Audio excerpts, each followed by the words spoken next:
आनंद लो प्रतिदिन के जीवन का में स्वागत है। आज हम अच्छा समय बिताएंगे। आप मेरे साथ जुड़े मुझे खुशी हुई। जानते यीशु इसलिए आया कि हमें राख के बदले सुंदरता दे।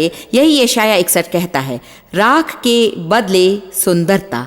इसका मतलब है कि चाहे हमारे जीवन में कितनी भी बड़ी गड़बड़ी ही क्यों न हो, यदि हम उसे परमेश्वर को दें, वो उसे बदल सकता है और उससे कुछ उत्तम बना सकता है। कृपया बने रहे, जैसे मैं भावात्मक चंगाई पाने के विषय संदेश आपको बताऊंगी।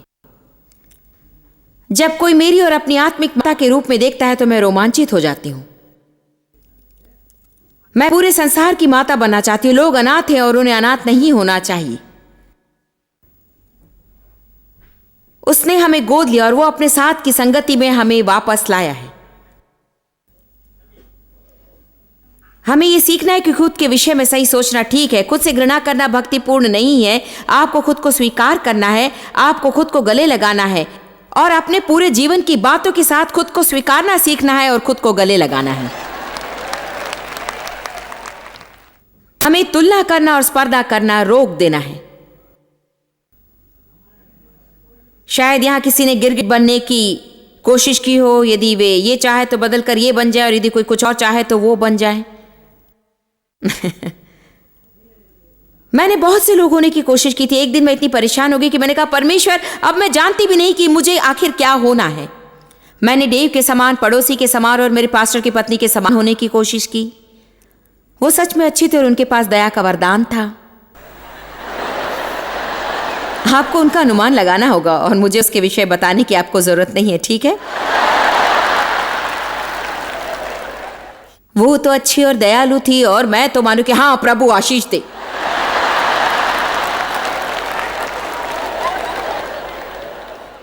उनके पास दया का वरदान था। लोग उनके पास सलाह लेने आते और वो कहती हूँ, हाँ मुझे और बताओ।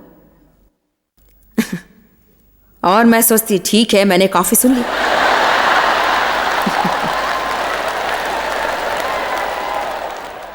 तुम्हारे अंदर आने से 2 मिनट क्या मैंने तुम्हारी समस्या जान ली।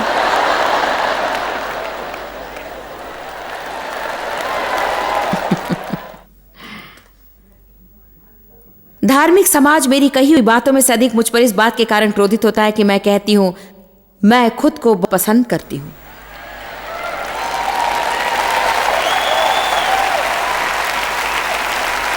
और आपको भी ये खुद के बारे में कहना है। खुद को आईने में देखकर ये कहना है कि परमेश्वर ने मुझे स्वीकार किया है। मैंने ये नहीं कहा आप जो कुछ करते हो उसे वो स्वीकार करता है। आप कौन है और क्या करते हैं इसमें फर्क है। परंतु परमेश्वर आपको स्वीकारता है। उसने यिर्मयाह 15 में कहा, तेरे जन्म के पहले से ही, तुझे तेरी माता के गर्भ में रचने के पहले ही मैं तुझे जानता था और मैंने तुझे अपना चुना हुआ पात्र स्वीकार किया है।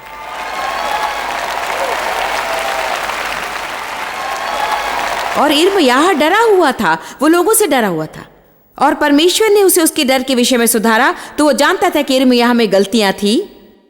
वो जानता था कि यिर्मयाह सब कुछ सही नहीं करेगा और फिर भी परमेश्वर ने कहा, मैं तुझे जानता हूं। तो इसका क्या अर्थ है? जो कुछ तू गलत करेगी उसे मैं जानता था। हर एक फालतू की बात जो तुम कहोगे उसे मैं जानता था जॉयस। और मैंने तुझे अपना चुना हुआ पात्र चुना है और मैंने तुझे देशों के लिए भविष्यद्वक्तिनी चुना है। परमेश्वर तुम्हें उपयोग करना चाहता है। आपकी कमजोरी में उसका बल सिद्ध होता है। हालेलुया। आपको सही सोचना सीखना है। और मैं ये नहीं कह रही कि खुद से प्यार करो, परंतु आपको खुद से संतुलित रूप में प्यार करना है। और यहां फर्क है। हम स्वार्थी और स्वकेंद्रित होने के विषय नहीं कह रही। ये सब मेरे विषय में है, मैं इसके विषय नहीं कह रही हूं। परंतु मैं कह रही हूं कि ये कहने योग्य हो कि मेरी ये समस्या। मैं परमेश्वर से प्यार करती हूं और मैं चाहती हूं कि वो सब समस्या दूर कर दे। मैं हमेशा परमेश्वर के सामने उससे वो बातें मांगती हूं जो मेरे जीवन में होनी चाहिए। और मैं मेरे मार्ग पर हूं, मैं अब तक नहीं पहुंची। मैं यात्रा का आनंद लूंगी और यात्रा का आनंद लेने का भाग है कि मैं खुद में आनंद बनाऊं। बगल वाले व्यक्ति की ओर मुड़कर कहें, मुझे भी मुझसे प्यार करने के लिए आपके समान होने की जरूरत नहीं है।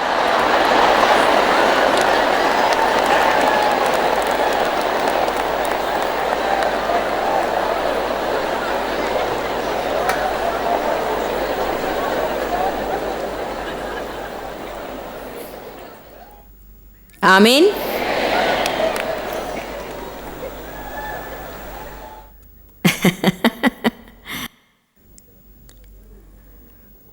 वाह, पिछले वर्ष सबसे बुरी घटना हुई थी। वो क्रिसमस की छुट्टियों का समय था और मैं शॉपिंग कर रही थी। मैंने दुकान से कुछ खरीदा और उस महिला ने मुझसे कहा, मैंने आपको टीवी पर देखा है, परंतु मैं मसीह नहीं। उसने कहा कि मैं पहले थी परंतु मैं अब वो हूं। और उसने सच में झूठी श्रद्धा के विषय कहा, जो एकमात्र सच्चे परमेश्वर की आराधना नहीं करते हैं। मैं आपके कार्यक्रम का आनंद लेती हूं परंतु मैं मसीह नहीं हूं। और खैर, शायद मुझे देखने में बहुत ही आरामदेह नहीं है। वो बहुत ही मिलनसार दिख रही थी, तो मैंने कहा, इसके विषय तुमने क्या इतना आकर्षक पाया कि तुमने मसीहियत को छोड़ देना योग्य समझा? जानते उसने मुझसे क्या कहा? कहा, जब मैं कलीसिया में गई थी तो मैंने ये महसूस किया कि मुझे हर समय सहमत कराया जाता था कि मैं खुद के विषय बुरा महसूस करूं और मेरा हर काम गलत था। उसने कहा, वो विशेष आस्था मुझे सिखाती है कि मैं अच्छी हूं और मेरे अंदर में अच्छाई है। मैंने कहा, परंतु यदि तुम यही सुसमाचार प्रचार सुनती तो मसीही लोग भी आपको बताएंगे कि आप में अच्छाई है, परंतु ये तो आपकी अच्छाई नहीं, ये तो परमेश्वर की भलाई है जो कि आप में वास करती है और परमेश्वर की वो भलाई आपके द्वारा बहेगी। मानव विज्ञान कहता है ये मेरा है, मैंने इसे पाया है, ये मैं हूं, परंतु मसीहत कहती है ये तो मसीह मुझ में है और हम मसीह में नई सृष्टि हैं और हमारी आशा उसमें है। उसने कहा, आप मुझे आज बदल तो नहीं सकते, परंतु आशा है, मैं अभी भी आपके कार्यक्रम देखती हूं। परंतु क्या ये दुखदाई नहीं? मतलब ये कितना बुरा है। बहुत से लोग परमेश्वर के साथ संबंध रखने की कोशिश कर रहे हैं और कोई भी उन्हें इतना भी नहीं बता रहा है कि परमेश्वर के साथ सही संबंध कैसे बनाएं। लोगों का सच्चाई सामना साधारण और स्पष्ट तरीके से होना चाहिए कि उससे दूर जाने का कोई रास्ता ना हो, उससे दूर भागने का कोई रास्ता ना हो। हमें लोगों के साथ ज्यादा धार्मिक होने की जरूरत नहीं, हमें लोगों के सामने साधारण और स्पष्ट होना चाहिए।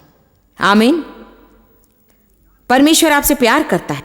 आपको अपने पापों के बारे में खेद महसूस करना चाहिए, परंतु जब आप पश्चाताप करते हो आपको क्षमा करता है। आपको खुद को थकाना नहीं है कि आप बस जीवन भर इधर उधर भटकते रहें, एक ही बात में बार बार और बार बार रहना नहीं है और कहीं भी जाना नहीं। आमीन। बीती हुई बातों को जाने दे, सही सोचकर अपने महसूसीकरण के अनुसार नहीं जीना आप सीख सकते हैं।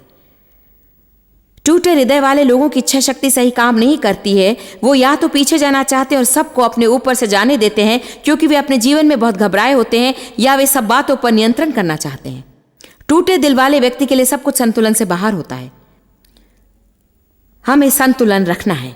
सामान्यतः टूटे दिल वाले व्यक्ति का किसी के साथ अच्छा संबंध नहीं होता है क्योंकि वे संबंध बनाना और उसे निभाना बिल्कुल ही नहीं जानते हैं। आमीन। यीशु टूटे दिल वालों को चंगाई देने आया। वो हमारे जख्मों को बांधने और हमारे घावों को चंगाई देने के लिए आया है। वो हमें राख के बदले सुंदरता देगा,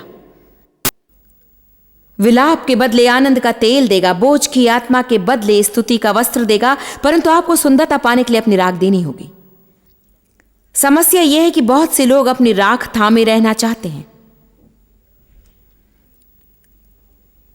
वे तो बाइबल पढ़ते हैं और उनकी राख थामे रहते हैं, यहां तक कि यशायाह 61:1-3 कहते हैं, और अपनी राख थामे रहते हैं। हां सर, जब मैं छोटी थी मेरा यौन शोषण हुआ था और अब मैं चोट खाई हुई व्यक्ति हूं और सब लोगों को मेरी समस्या को दूर करना है। आज मैं खुद पर दुख कर रही हूं। मुझे दुख होता है सोमवार, मंगलवार को और बुधवार को निराश होती हूं, मैं गुस्सा करती हूं।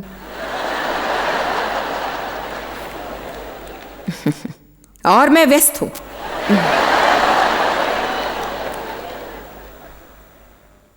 कुछ लोग तो धार्मिक रूप में व्यस्त होते हैं। हम भले काम करने में व्यस्त हो सकते हैं। संसार तो चोट खाए हुए लोगों से भरा है जो नकाब पहने हुए हैं, क्योंकि या तो नहीं जानते कि उन्हें कैसा होना चाहिए, उन्होंने खुद को पहले ही खो दिया था, या वे जानते हैं कि वे कैसे हैं और वे जो है उसके विषय में शर्मिंदा हैं। वे स्वीकरण महसूस नहीं करते,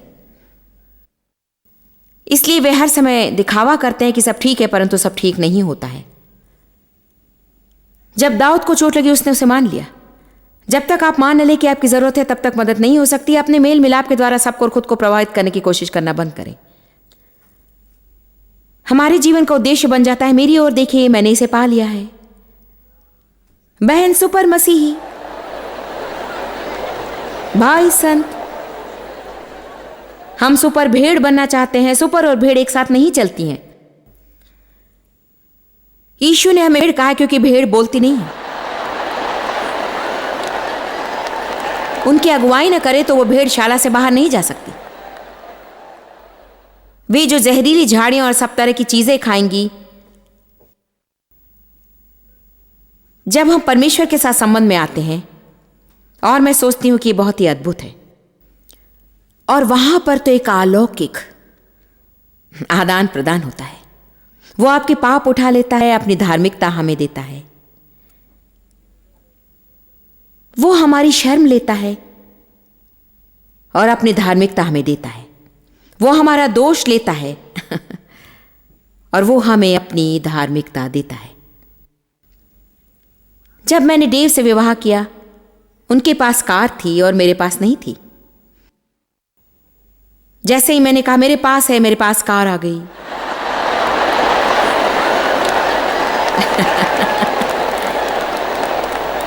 जब तक हमारी मंगनी हुई थी तब तक वो कार मेरी नहीं हुई थी।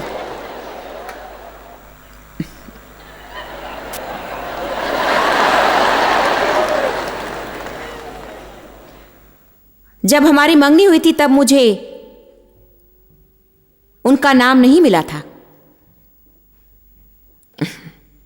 कोई ये बात समझ रहा है? आप बस यीशु के साथ मुलाकात कर रहे हैं। आपने अब तक मैं करता हूं नहीं कहा।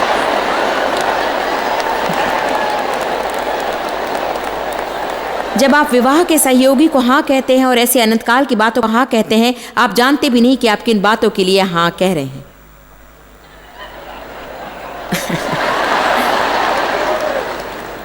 हमें आज अनंतकाल की हां परमेश्वर से कहनी है।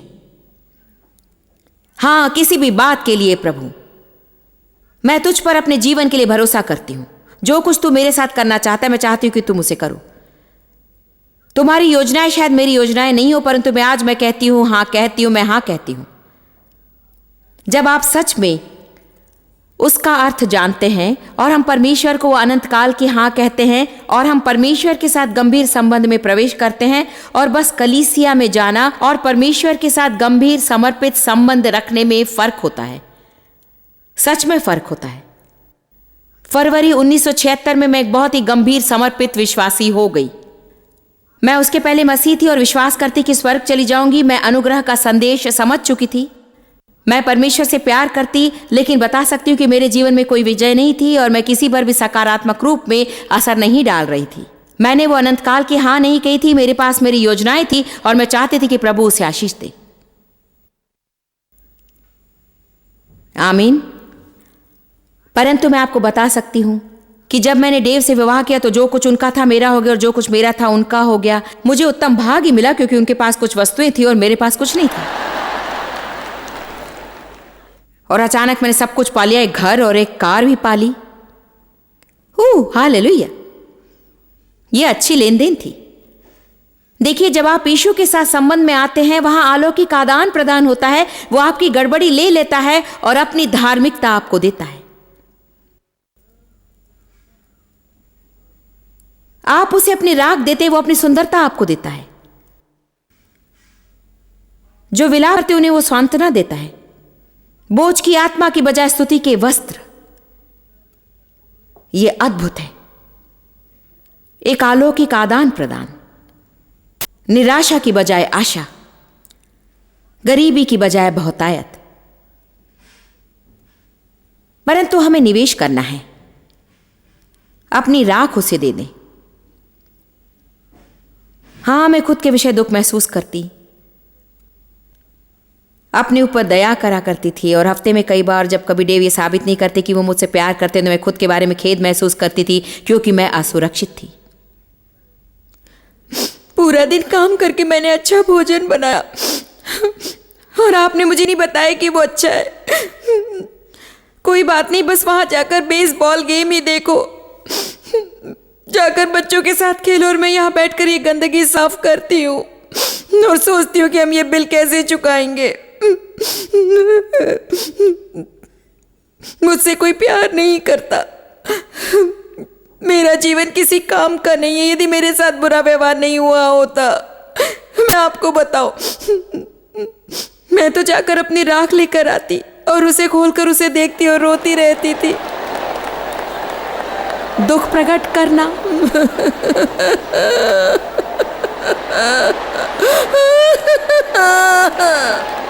और फिर दूसरे दिन मैं थक जाती थी। मुझे सिर दर्द, गर्दन में दर्द और पीठ में दर्द होता। मुझे डॉक्टर के पास जाना होता तो मुझे नहीं मालूम था कि मुझ में क्या खराबी है। मुझ में खराबी शायद ये मेरे हार्मोन्स हो गए, मुझे मालूम नहीं कि वो क्या है। मुझ में कुछ शक्ति नहीं रही, मुझे मालूम नहीं था कि मुझ में क्या गलत है। आप समझ रहे ना? डॉक्टर ने कहा कि मुझे मालूम नहीं कि कितने प्रतिशत हमारी बीमारी और लक्षण में से अधिक प्रतिशत तो असली होते हैं, परंतु वे तो भावनात्मक बातों से जुड़े होते हैं। ऐसा नहीं हो सकता कि आप हमेशा परेशान रहें और वो आपको प्रभावित ना करें। आमीन। अपनी रॉकिंग चेयर से उठ जाइए। देखिए यूहन्ना 11।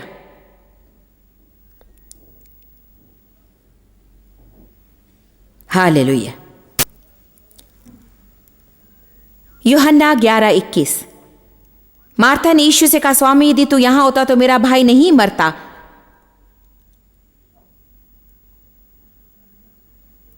जानते यीशु ने क्या कहा?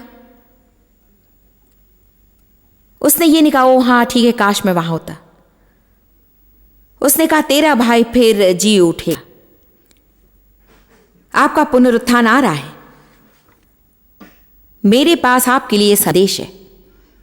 आपने शुक्रवार तक इसे किया है, रविवार आ रहा है। आमीन। मेरी बात का अर्थ कितने लोग जानते हैं? आपने कठिन परिश्रम करके इसे किया है, आपने गवाही पाई, आप अभी भी यहां हैं। आमीन। ये मेरी गवाही है, मैंने बंद करके इसे छोड़ नहीं दिया, मैं अभी भी यहां हूं और रविवार आ रहा है। मुझे और कहने की जरूरत नहीं कि यदि मेरे साथ बुरा व्यवहार नहीं हुआ होता, यदि मुझे कॉलेज की पढ़ाई मिल गई होती, तो यदि मैं शहर के उस भाग में जन्मी होती, तो यदि मेरे पास अधिक सुविधा और उत्तम मित्र होते, तो यीशु ने कहा उसका कोई मायना नहीं है। तुम उठ खड़ी हो सकती हो, तुम राख में से उठकर खड़ी हो सकती हो, आप हार और असफलता पर विजयी हो सकते हैं, परंतु बेकार की बातों को आपको छोड़ देना होगा। हम आपको बेकार की बातें छोड़ देने के बारे में बताएंगे। आपको क्रोध छोड़ना है और आपको डर छोड़ देना है। आपको सीखना है कि कुछ कैसे करना है, और जब आप डगमगा रहे हो तभी उसे करें। यदि परमेश्वर ने आपको करने के लिए कहा है तो करें, चाहे आप घबरा कर ही क्यों न करें। आपको क्रोध छोड़ना होगा, आपको लोगों पर क्रोध का रोकना है। कड़वे होना छोड़ दे, उपद्रवी होना छोड़ दे, भूतकाल में हुई बातों के विषय बातें करना बंद कर दें। ये नया दिन है।